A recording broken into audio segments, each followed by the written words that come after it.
Welcome, everyone, to Awakening the Divine Masculine Within retreat, empowering you to live from your heart. Welcome, everyone, to this wonderful retreat. And today we have my lovely guest, Adrian Ingleton-Weber. He is, as far as I'm concerned, very balanced in his masculine and feminine energies. And it is a pleasure to have him with us today. Hello, Adrian. Hi, Georgie. So Adrian is an energy healer. He's an earth healer, and he works with both people and the earth and places, properties and spaces. Adrian, can you tell us a little bit more about what you do in your work? I can. I guess really I go under the title house healer, but there's obviously a lot more involved than just looking at people's homes. You know, you have to bring everything into balance and harmony. We have to look at not just the homes, the people living there, the animals, and also the land the house is built on, because so many houses, they're not blueprinted onto the ground. You know, they've been built, but just not actually there energetically. Soul rescue, working with spirits, land healing, earth healing, working with sacred spaces. You kind of name it, really. I try and put my hand to it. It's wonderful. It's wherever you're led, isn't it, Adrian? I'm just going to share as well your lovely book with everybody. Thank you. This is Adrian's latest book, Heal Your Home 2. Adrian, can you give a quick sort of story on this book? Because I find this book really, really helpful, and I've been using some of the techniques in the book, and it has helped us in our house. You know, it's really teaching people a process. Now, I've read so many books over the years that they tell you exactly what's wrong with you, and you get to the final page and go, yep, so what do I do about it? I really wanted this to be written as a self-help book so people could actually look through it and, you know, find out really very logically, very down to earth, whether you use dowsing, which is the main thing that I teach. So you douse each question, find out what the problems are, because of all the questions are actually built within the book. And you get towards the end and there's a big healing section, which really teaches people exactly what I do in a very logical way. You know, yes, it's spiritual, but it's very logical the way it's written. And it was important that people could actually help themselves. Yes, absolutely. That's what we're coming to now, isn't it? It's great that there are teachers, you know, sharing the information, but then we're encouraging everybody to stand in their power and help themselves, and to find their own ways as well, you know, sort of merge that into their practice, spiritual practice, or daily lives.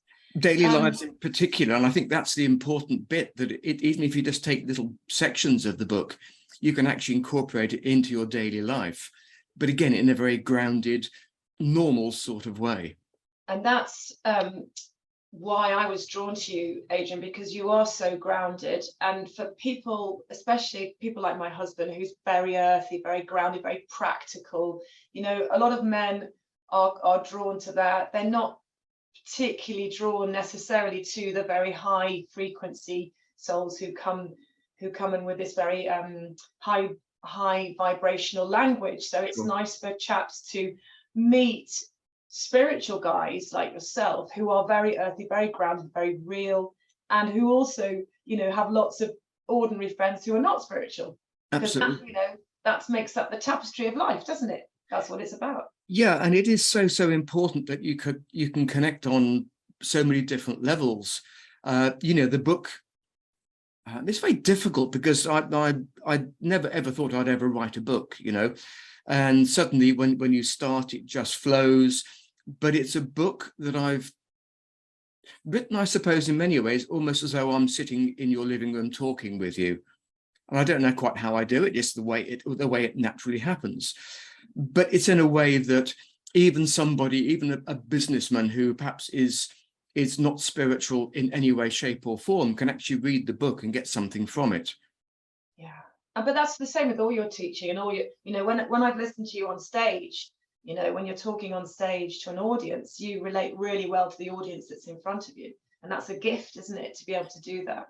It is. I must admit, it's not something I ever thought I would do. For me, I would never like, when I had my business, I would never like standing up in front of people and talking. Just I could stutter quite easily. But then suddenly you find something you love, and it just kind of rolls on, which is, I'm very thankful for Upstairs to be able to have given me that kick up the backside to say, this is what you're doing from now on.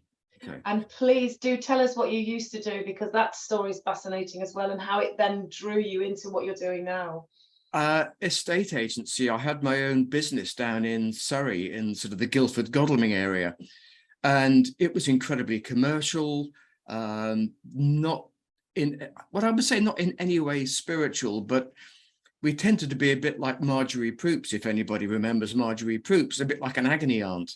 That putting a house on the market was the easy part. It was really finding a buyer was, again, fairly straightforward, but it was making sure the sales went ahead by really trying to nurture both our vendor, our client, and also the purchaser. But it was very, very sort of commercial work, nothing at all like I'm doing these days. But it was amazing, really, how you almost became a counselor over that time, to be able to help people move from one house to another. Thankfully, that is in the past. It was a big step to take to what I'm doing these days, but when I look back on it, it was probably one of the easiest things I've ever done, but also the hardest, if that makes any sense. Yeah, it's amazing, isn't it? Once you transition from the kind of normal job to the next job, you can't go back. You can't pull back to it. It's just not something that's in your mind or in your heart. You cannot get back to it. It's incredible how it happens. And like you say, it's one of the hardest things, but also one of the easiest things. Yeah, you can't unlearn, can you? That's the problem. So as soon as you've set foot on that pathway, that's it. I think you either take it on board and run with it and actually look at what makes sense in your world. And the more it makes sense, the further you're treading along your pathway. Or you step off it and say, it's not for me. And there's a lot of people out there that, if you like, have dabbled in it, but perhaps have read some of the more woo-woo books out there, which there are a lot of them.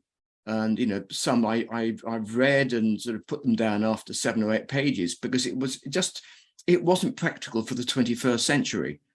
No, that's right. And I think the key thing for people like us is we like to combine practical living with our spirituality, so that the woo-woo stuff is still there, but it's in a very grounded, real way, and it's encompassed in our lives. Absolutely. As opposed to being something separate. Yeah, and of course a lot of people will look at spirituality as religion.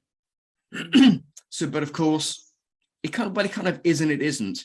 We have to have that connection with Upstairs, or the powers that be, or God, or whatever you want to call the universal energy. The more we tap into it, the more we realize that it's got nothing to do with mainstream religion, which of course led us into these, if you like, the toxic masculinity over several thousand years. Yes. We're now entering a very much more feminine masculine balance, which is really what the retreat is all about, is trying to find out who we are, not just as the feminine, but also the masculine, and now start to bring it all together to actually make it a lot more peaceful world, a lot more meaningful world. Yeah. So this retreat, as you say, is about finding the balance, the masculine and feminine within both sexes, within men and women alike, because I carried some wounded masculine as well, and wounded feminine, the two things that needed to be healed and sorted out. So it's all of us that have been through this kind of patriarchal hold and programming that we've had to work through to come to the other side of it. Could you explain a little bit more, just a touch, about the patriarchal system? So for some people that are new to this concept, just explain maybe a little bit more about it so they understand what it means.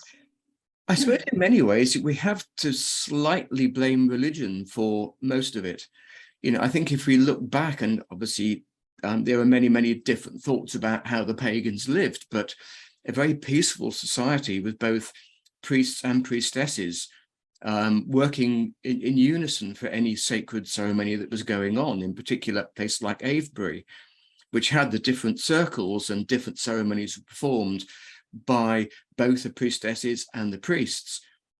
And then, of course, along came the Romans, and we can't just blame the Romans for what happened. It's that Monty Python sketch, really, isn't it? Yeah. What have the Romans ever done for us? Well, yeah, they brought a lot to our society, but they also did a lot of damage. And it was very much that masculine takeover. To talk to God, you had to work through a priest. There were no such things as women vicars in those days. So I think a lot of people, probably spiritual people, turned to, what were now called witches, hedge witches, wizards, alchemists, all of that. So of course there was always that, if you like, subversive underground going on, because it had to keep, bringing the light down to the planet. But mainstream religion, I think, stripped us really all of our powers, and you had to go to church to talk to God. You couldn't do it in the sanctity of your own home. Yeah, and if you did any of those things, and I know you and I have had these chats before, and we both resonate with past lives in those witches and wizard worlds, those magical worlds where we used to go underground. Yep. And then you feel like you're committing a grave sin, or whatever you want to call it. But now, of course, that is dropping away, and we're giving ourselves permission to indulge in nature and be at peace with all of that, and to live consciously amongst the elements and amongst nature as well, and with each other, of course, and with this lovely balance, encouraging this balance of the masculine and the feminine, supporting one another. There are still places you go that are divinely feminine and the masculine, and there's just outside Avebury, there's a little spring there called Swallowhead Spring. Yes. And whenever I take a party down there, I normally go in, do the introductions, tell them what it's all about, and then get out of there fairly quickly before my headache starts, because it is that perfect place for women to sit. But of course, at the top of the hill, you've got West Kennet Long Barrow, which is very, very masculine in the way it's set out. So I often would say, okay, well, just keep walking up the field and I'll see you up there in 5, 10, 15, 20 minutes, because I need to get my energetic boost up there. And so, there's still that divide, which I think is fabulous, because we all still need the places to go to that we can sit in, that hold our energy, and we can actually build on them. But of course, we're still both made up of X and Y chromosomes. There's still the feminine and the masculine within all of us. But of course, it's that big thing years ago when you say, well, of course, big boys don't cry, do they? Why not? That starts the rot, I think, in many ways. And you've got to sort of man up, and, you've got to do this, and you've got to empire build. And I think that's, in many ways, this is why, we've talked about almost that sort of midlife crisis that men go through. To me, it's a spiritual awakening if you let it happen. Yeah, it's an emotional breakdown, because everything's been held down and squashed in and not let out. So if I see any of my boys, or they're adults now, or my husband crying, it's like, just keep crying. It's okay. It's fine. Just let it out, and then you'll be fine in a few minutes. Yeah, absolutely. There's nothing wrong with it, holding the space for them, not making fun of them, or saying, oh, look at you, you're crying. Actually, just allowing it to happen. No big drama. Just as they do for us, really, the same. Absolutely. And I think that, so many men get to that stage, and it sometimes it is kind of, I use the word empire building. I don't mean to say that you're going to be building an empire, but you have those thoughts that what you want to try and achieve when you're younger. Now, I think when you get to your sort of mid 40s to late 40s, that's kind of often when the spiritual thing begins to happen, if you let it. So of course, it's not, it's that spiritual awakening as the energies of the body start to change. You begin to look at life differently, and the money you've built up is important, but it doesn't make you happy every minute of the day. Yeah. So of course, you've got to look at it and go, we still want everything that we've built up. It's nice to have the nice house, a nice car, and the kids are at school, you're paying school fees, whatever else. However, you get to that one point and the balance tips, which is what happened to me. And you start to look at the world differently. And it's at that stage you can either run with it or just don't bother with it and just sort of pack it away. But you get these things I always called a spiritual nudge, that, something will happen. And sometimes it can be down to an illness. It could be a slight illness, which, you get over, but you forget about. And then suddenly you get another illness. And a lot of people, certainly men in particular, have come into spirituality or healing through illness by finding that mainstream medicine hasn't worked for them. And they start to look at the sort of complementary or alternative therapies. And then suddenly, once you go there and you take a little homeopathic pill and you start to feel better, then suddenly, bang, everything starts coming in at you. And it's that 0 to 60 in half a second when you suddenly get this massive download to say, right, this is the pathway you're going to be walking on from now on. Yeah, absolutely. I'm seeing it happen with younger men, actually. I'm seeing it happen with men sort of in their 20s and 30s, this kind of transformation. It seems that we're accessing the spiritual side of what I call our charts earlier. Absolutely. Kicking in quicker. So why would you say, because I know we just talked about a few things to go through. One of the things we were wanting to discuss is, why do you think men are lost at the moment? What do you think is one of the main reasons they are floundering, struggling? Yeah, how PC should we be on this? Go for it. We're not censored. Good. I think the difficulty started probably back in the 60s. When Germaine and everybody would burn the bras, and women should be much more powerful than they are, which I fully agree with. Yes. But there's kind of a limit, and I think that we as blokes need, this is difficult. Certainly let's go back to sort of the 70s. Men were supposed to go out to work.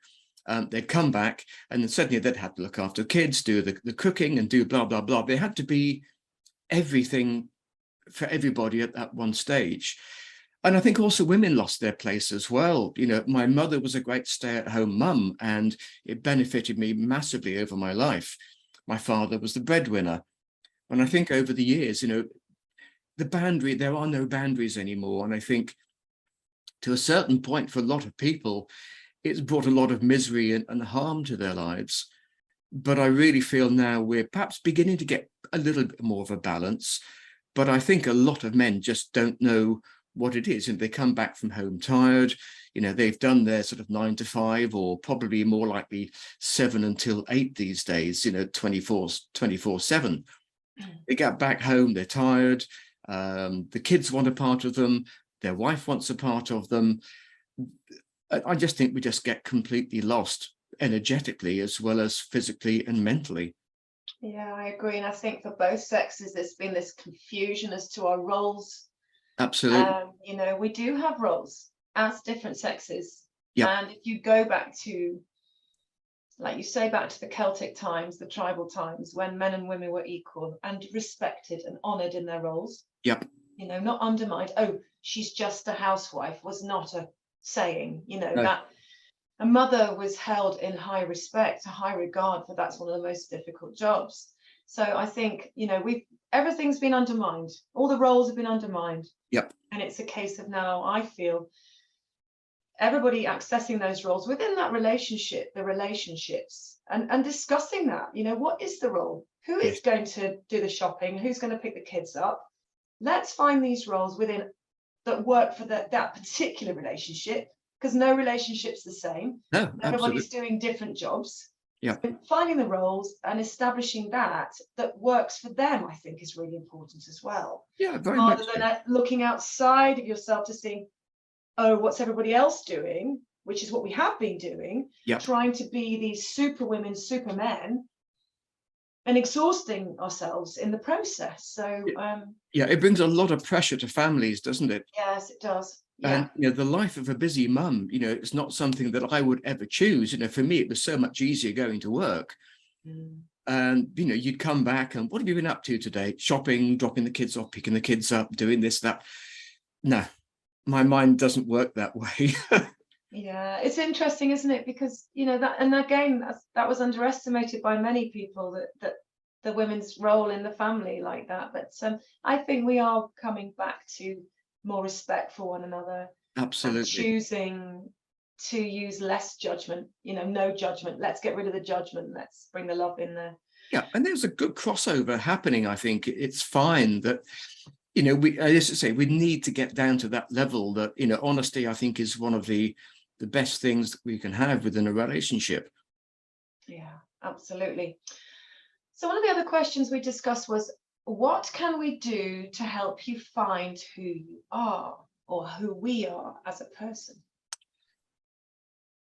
I think a lot of that is maybe sort of information gathering, because if you get to that stage and you suddenly look at your life and go, it's a bit like what the Buddha was saying, not the Buddha, the Dalai Lama was saying when I went to see him 10, 12 years ago in Nottingham. But he was talking about enlightenment. And he said, enlightenment probably is one of the most misunderstood words of the 20th century. So we're now going to use the word liberation. So if you look at your life and actually identify bits of it that you don't like and start to change it, you're liberating yourself. And that, he said, that is basically what enlightenment's all about. So it's not suddenly walking under two suns. It's not suddenly having this great download and suddenly becoming a guru or becoming becoming a guru overnight that people look at. So I think we just need to start looking at our lives and what aspects that we would like to change.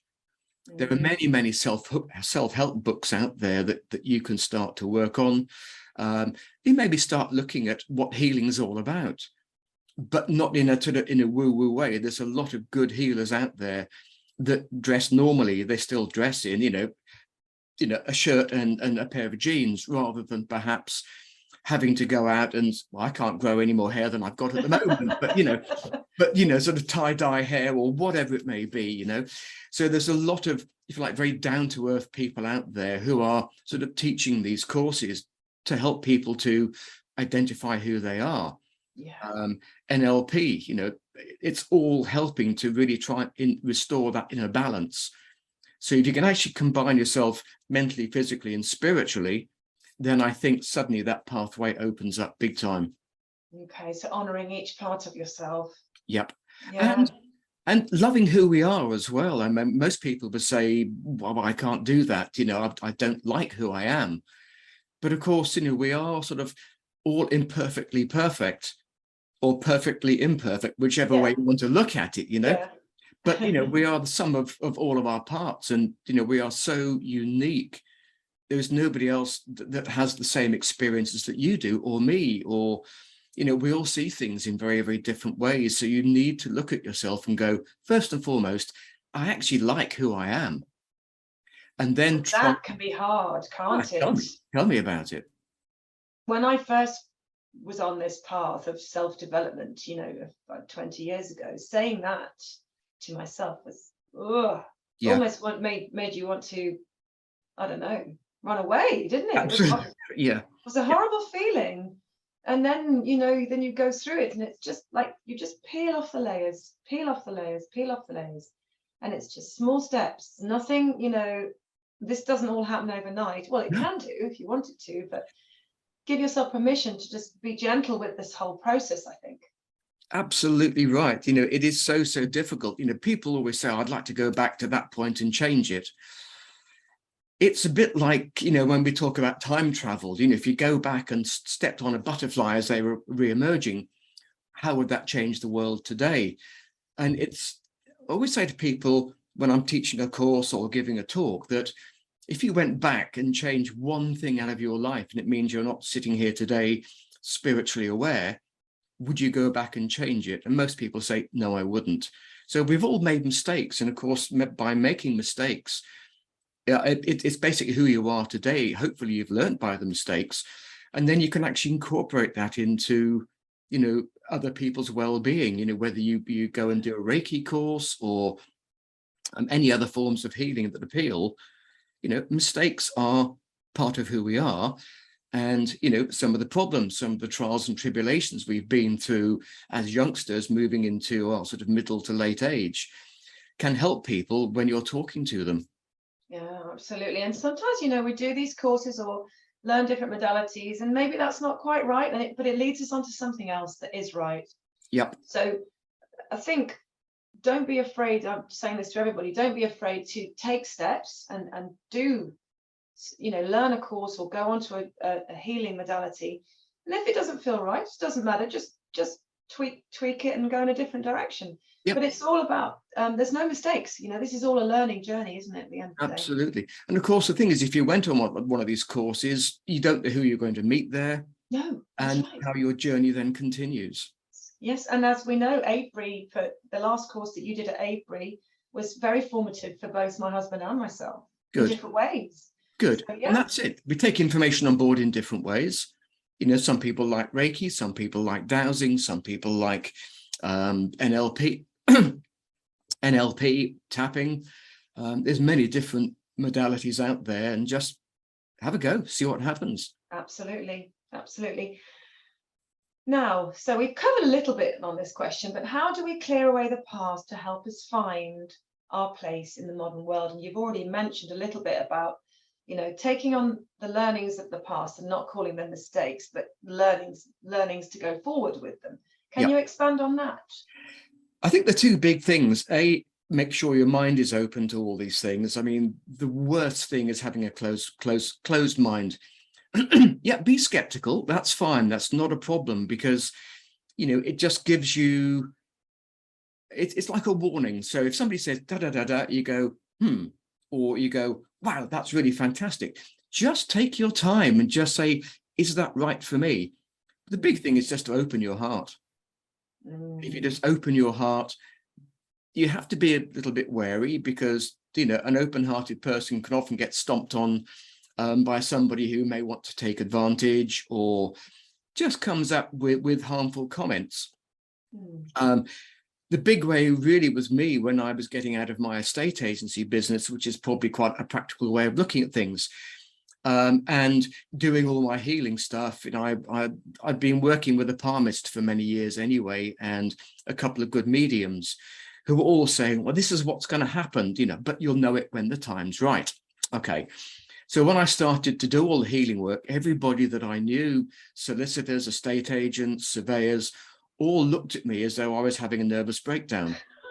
But to me, it was probably the most positive and ideal thing for me to do. I was never more sure of myself than I was at that stage.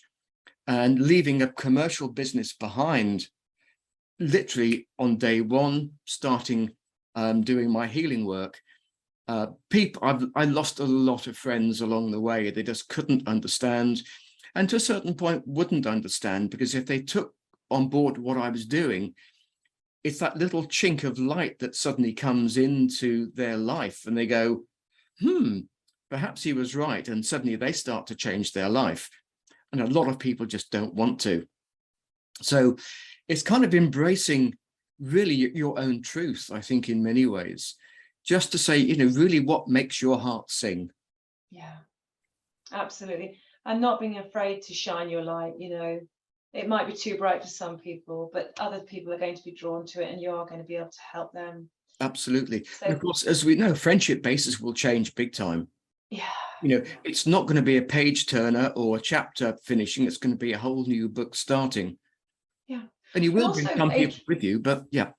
But also, Adrian, for you and I both, we both like to go to the pub on a Friday night, and we meet our other friends, our ordinary friends in there, and they're just good, kind-hearted souls, not necessarily spiritual, but we laugh a lot. And I think laughing is great, because that raises the vibration, doesn't it? It raises the frequency, and makes everybody else feel good as well. So yeah, there can be certain people that look at you a bit sideways and the blinkers go on, but hey, if people ask you, what do you do? Well, I'm going to tell them.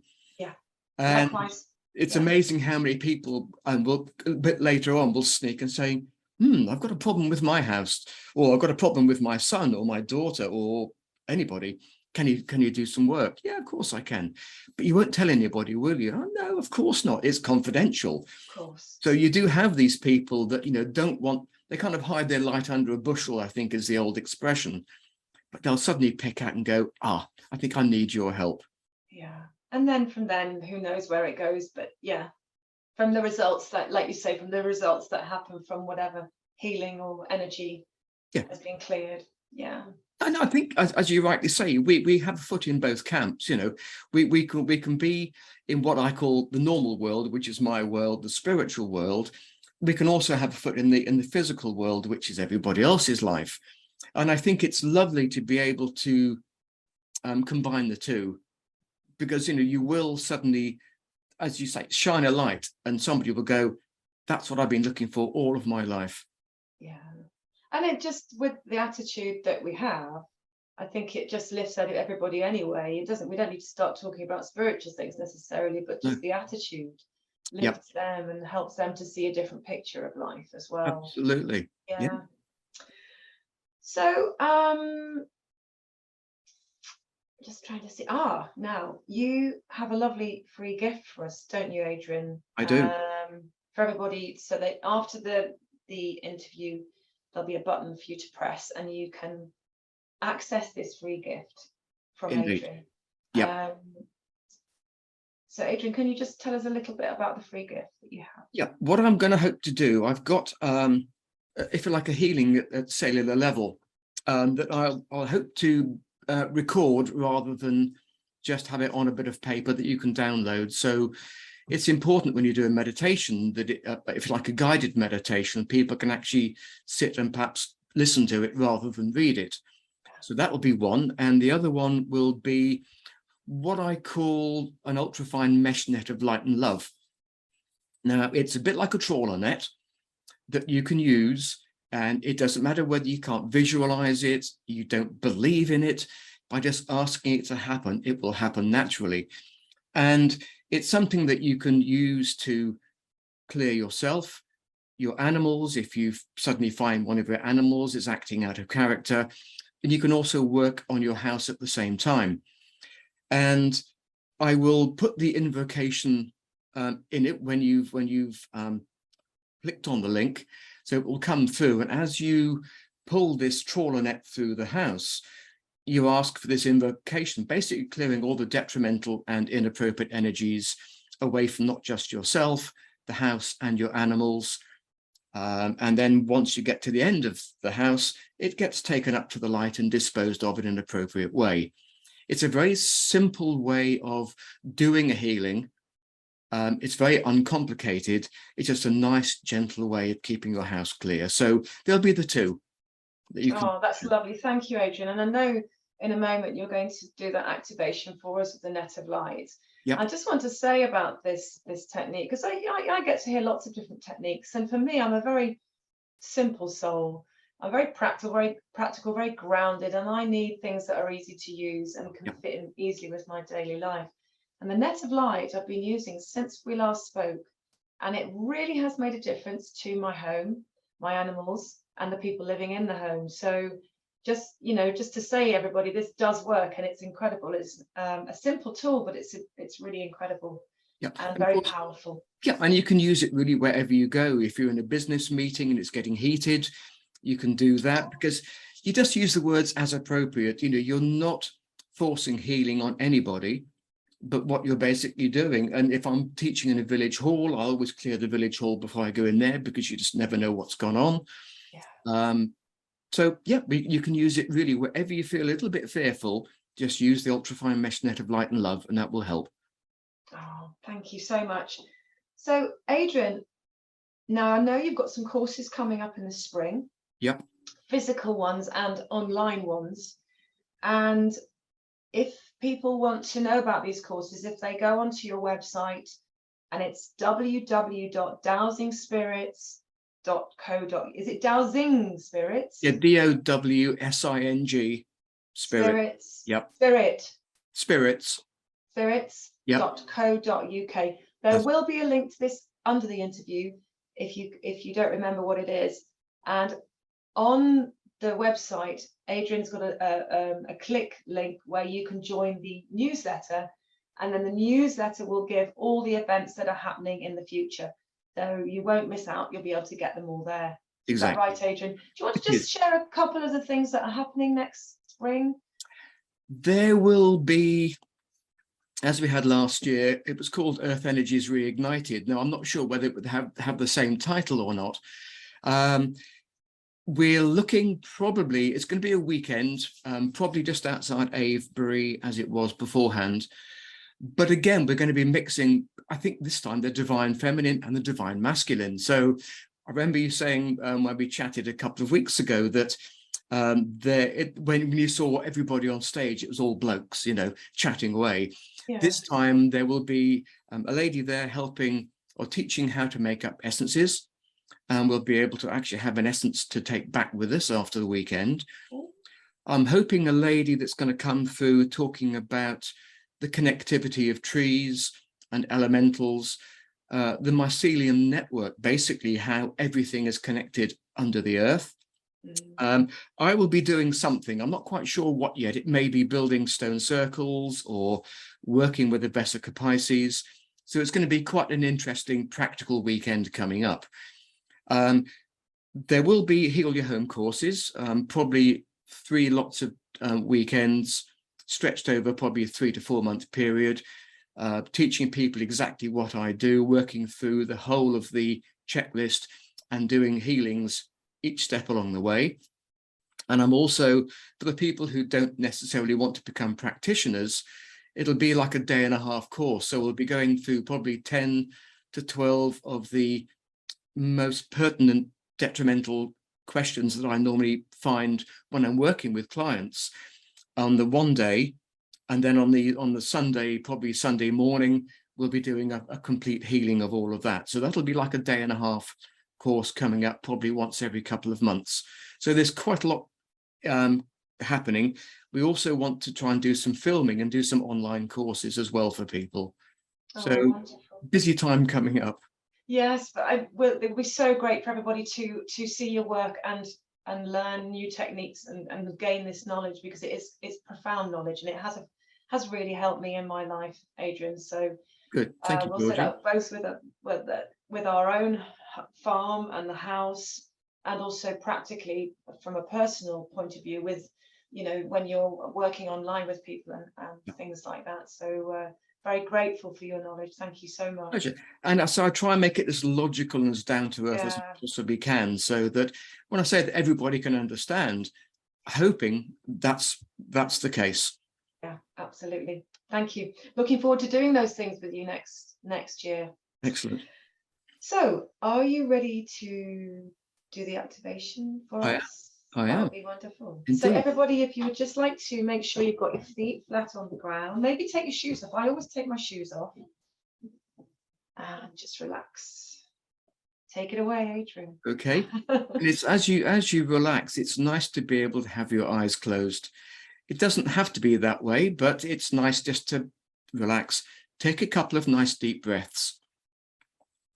And what I like to do is just really to connect ourselves to Mother Earth, which we do with our feet firmly on the ground, connecting with upstairs, connecting with the heavens by just the thought. We can also connect with the life-giving sun. It's important. If it wasn't with us, we wouldn't be alive here on the planet today.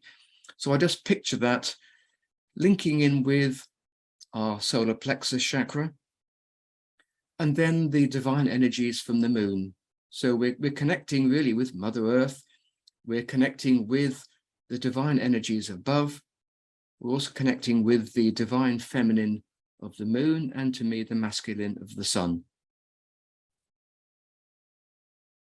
And what I like to do from there is just, in my own mind, see this ultrafine mesh net of light and love. So it's like a trawler net, and it can be as large or as small as you wish it to be. And if we do work on our house, that will incorporate the family and anything within the house, animals, etc. So we just picture this ultrafine mesh net of light and love at one side of our house.